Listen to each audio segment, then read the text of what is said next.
Well, here we are on another episode of Never Tell Me the Odds. Andrew? Hiya. It's me. Hi, welcome. That's you. Never Tell Me the Odds. This is our show where we talk Star Wars and we give odds. This is a spin-off of the segment that we do on the Rebel Scum podcast here at the Rebel Scum podcast YouTube channel and hopefully eventually on all of your podcasting applications. Mm-hmm. So, Andrew, tell me about Star Wars Celebration Chicago. Oh, that's right. You haven't gone yet. Oh, burn. Yeah, that's right. That's the worst burn ever. It's coming, though. It is less. I was talking to Josh from the Den of Nerds yesterday, and now today is being Friday. It's like this time next week, we will know probably what episode 9 is called, and we will see footage from it. Isn't that insane? That's been my big thing every time I talk and on the 1313 for the Patreons or the Rebel Scum podcast. Now I'm just like, like April 12th, we're going to stop calling this episode 9. Yeah. Exactly. This is going to have a title, and I'm totally cool with that because I'm getting tired of saying episode. I mean, the funny thing is I find myself saying episode 7 a lot lately. Oh.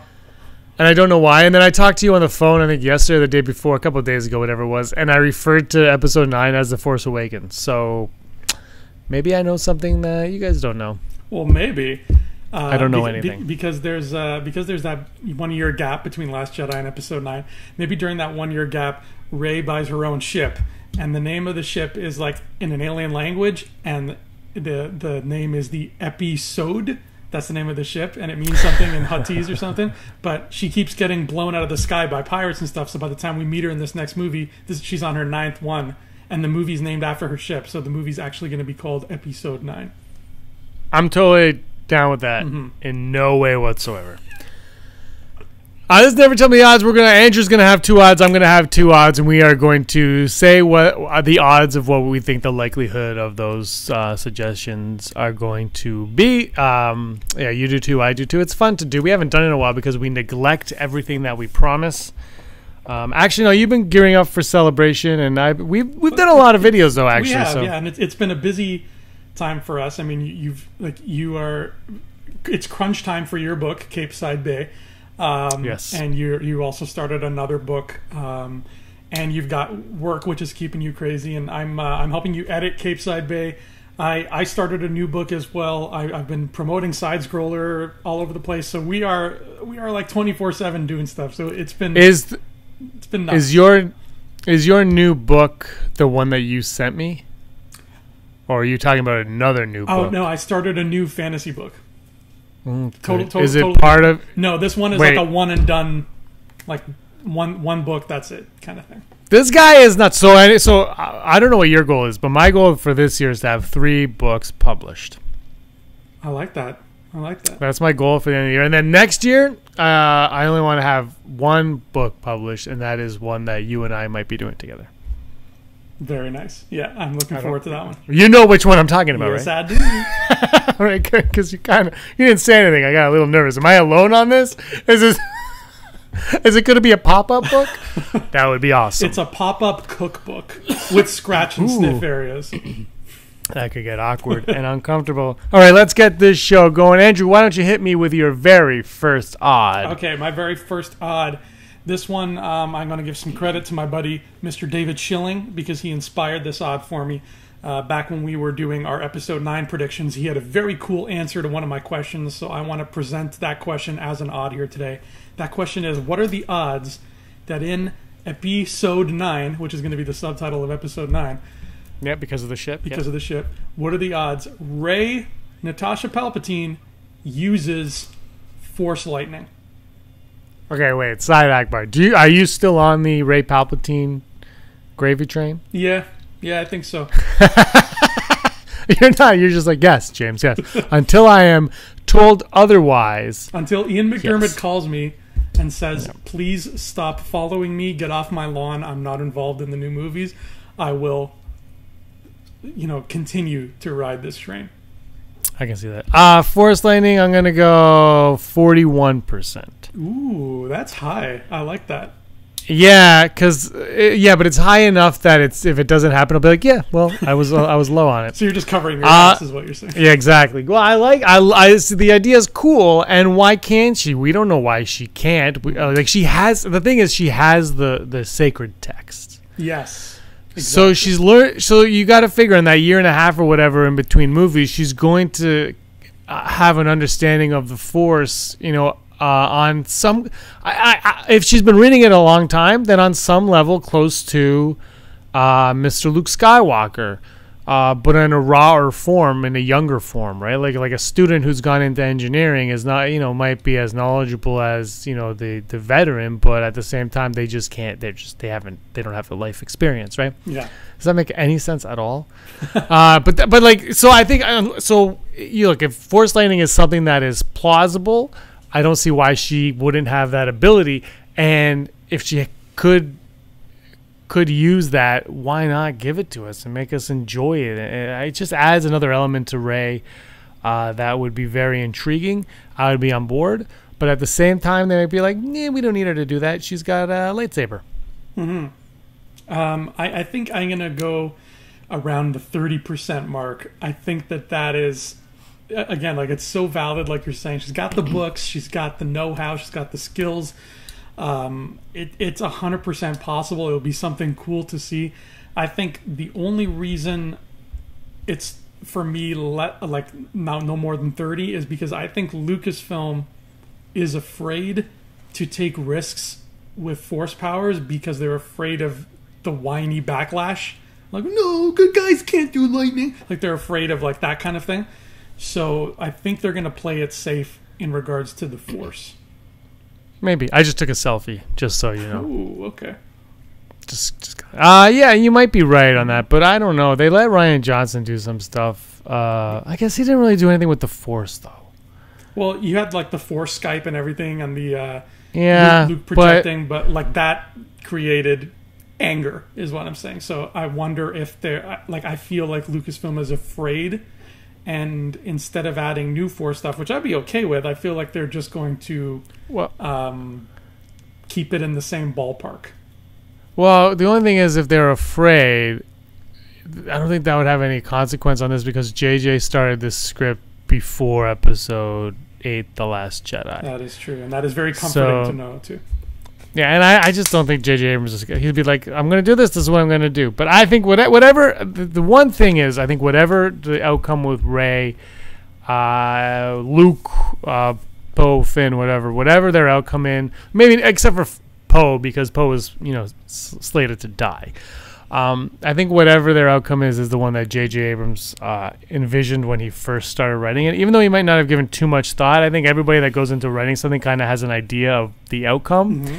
And so I think we'll get something more similar to what his initial outcome was than what Rian Johnson's version of J.J. Abrams' outcome was. And that's not knocking either one of them. That's just, if Andrew, if you wrote part 1, I wrote part 2, and then you came back for part 3, and you're like...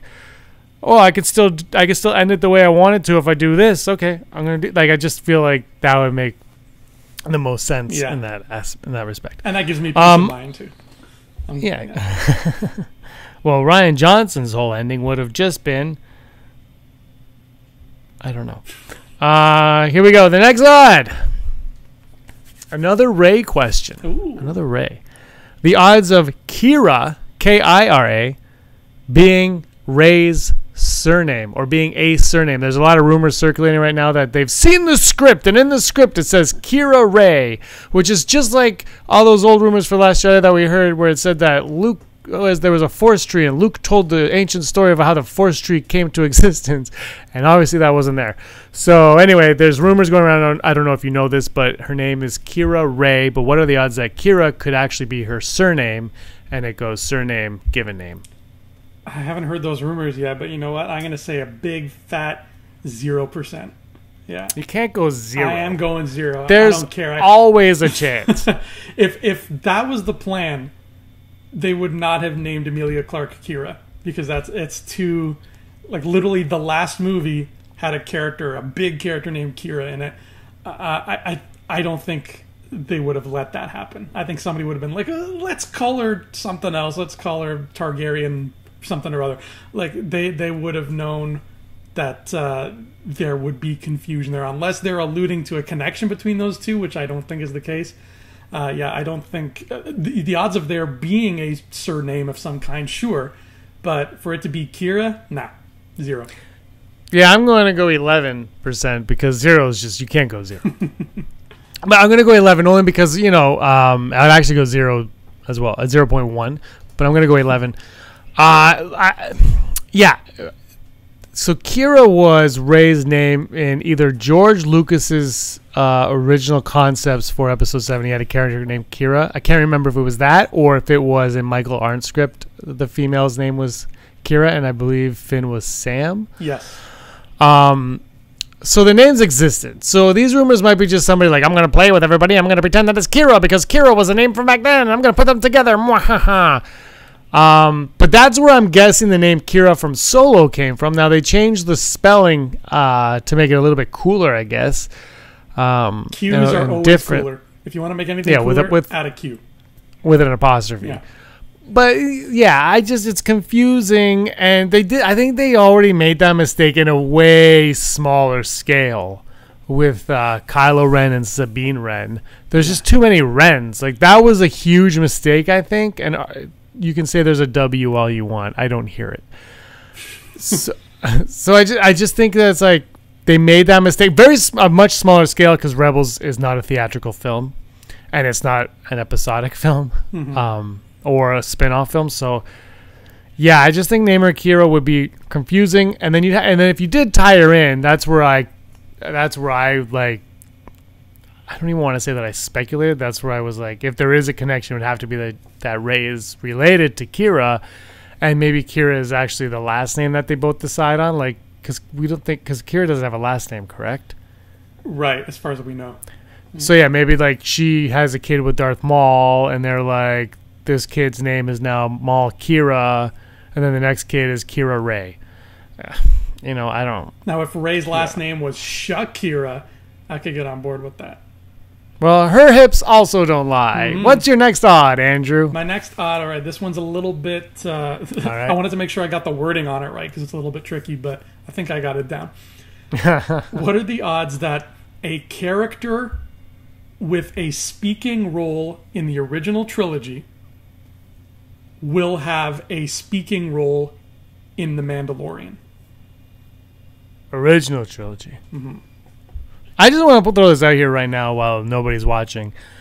I 100% want Watto or a Toydarian to appear in The Mandalorian. Okay.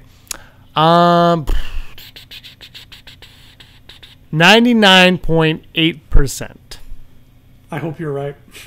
It doesn't have to be a main character, right? It could just be a character in general. It could be like Dr. Evazan, like anybody who spoke a line of dialogue in the OT having a speaking role in Mandalorian. Yeah, I have to go that high because there are rumors beginning to really hit now that a large portion takes place on Tatooine, mm-hmm. And a bunch of bounty hunter characters have roles in it as well.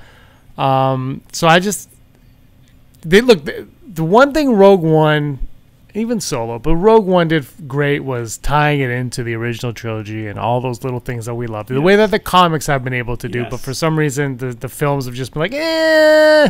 Like, for some reason, like, Force Awakens was like, all new aliens. Yeah. But then Rogue One was like, here's all the original aliens that you love. And we're like, yes, do it. So I just like, why would you, like, if you're going back to Tatooine, 100% you have to do it.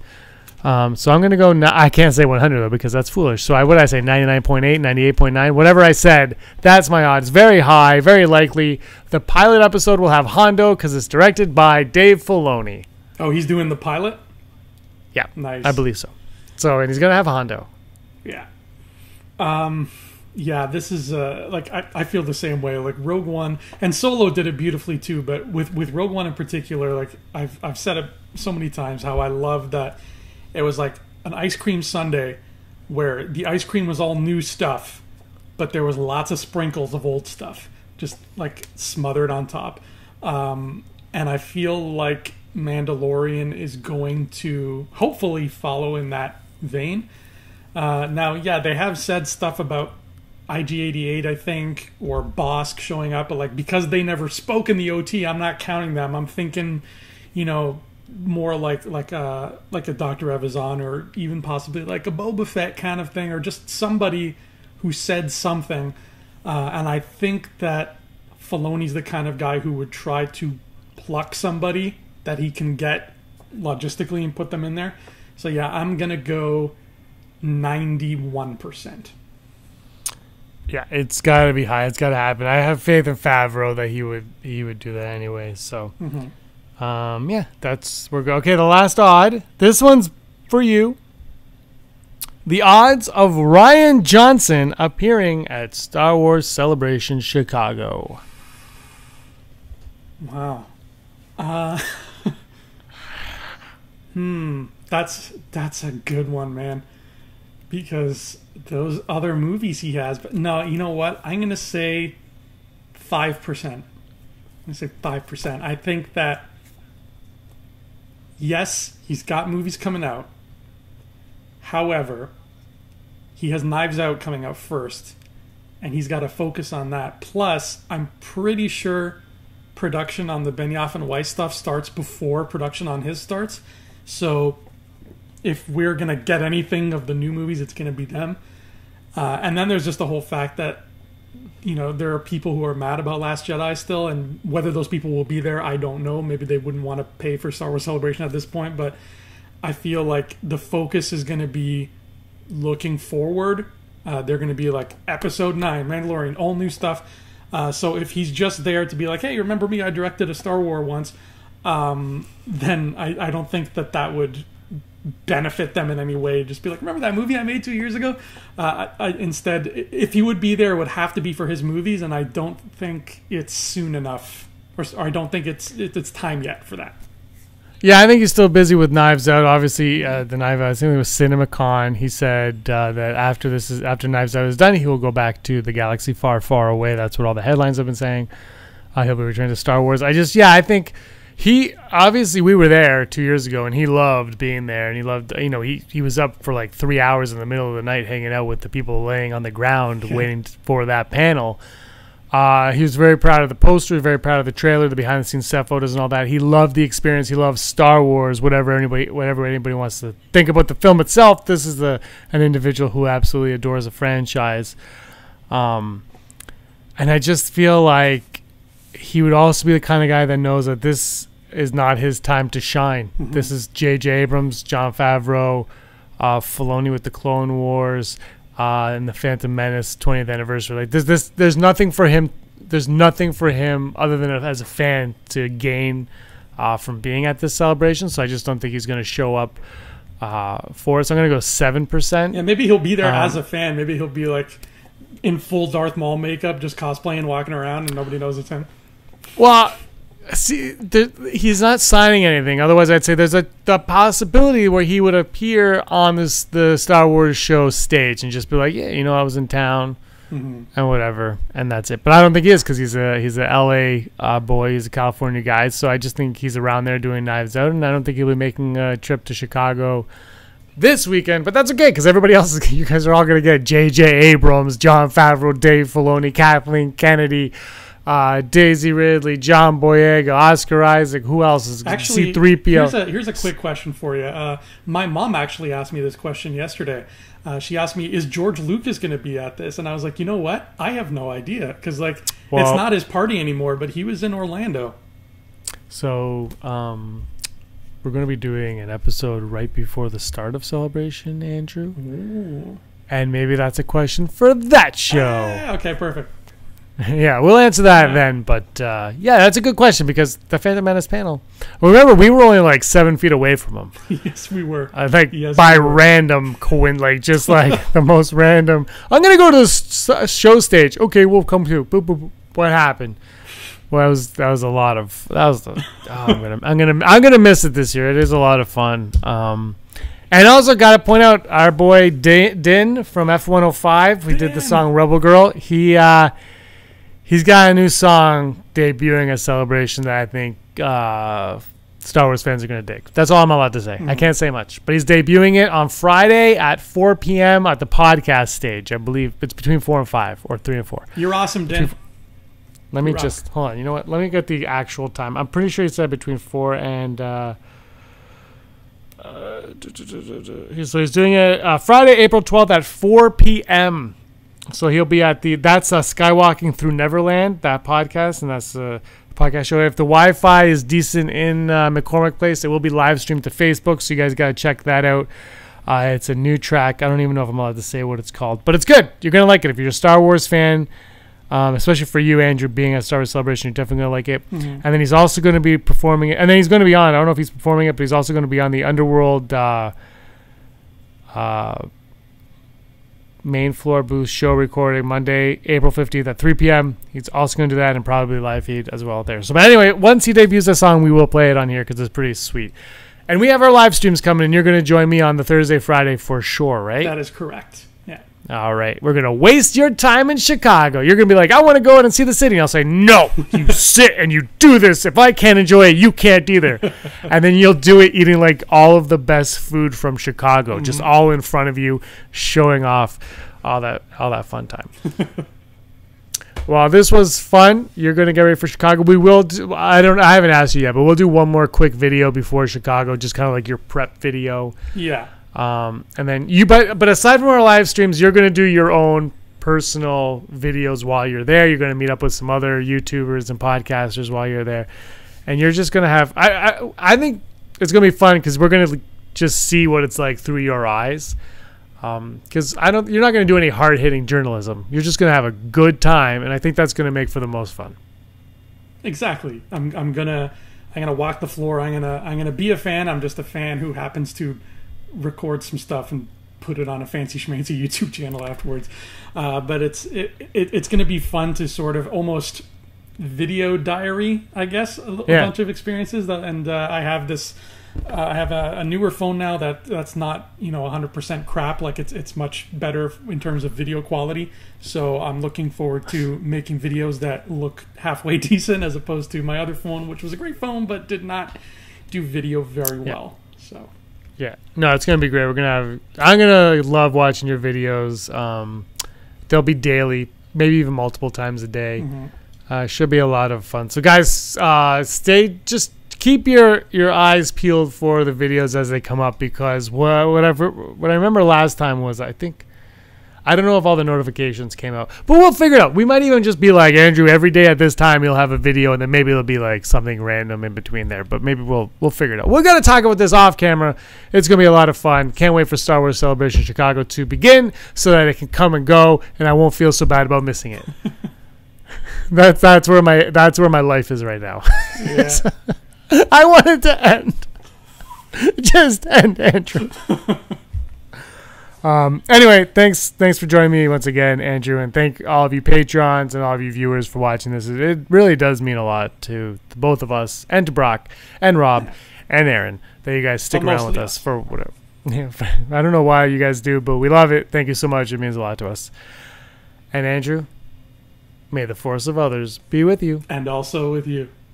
Hey scumbags, thanks for watching. Don't forget to give us a thumbs up on our video. As always, please subscribe to our YouTube channel, Rebel Scum Podcast, for all the latest videos.